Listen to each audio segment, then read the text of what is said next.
அவள் வேலி கட்டும் முன்னால வெள்ளாமை ஏது என்றே கதை படிச்சா. அவ வேலி கட்டும் முன்னால வெள்ளாமை ஏது என்றே கதை படிச்சா.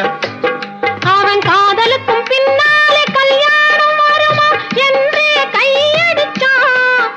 அவன் காதலுக்கும் பின்னாலே கல்யாணம் வருமா என்றே கையடிச்சான். அவளாகட்டும் என்றே ஆசையில் நின்றே அத்தானின் காத கடிச்சா.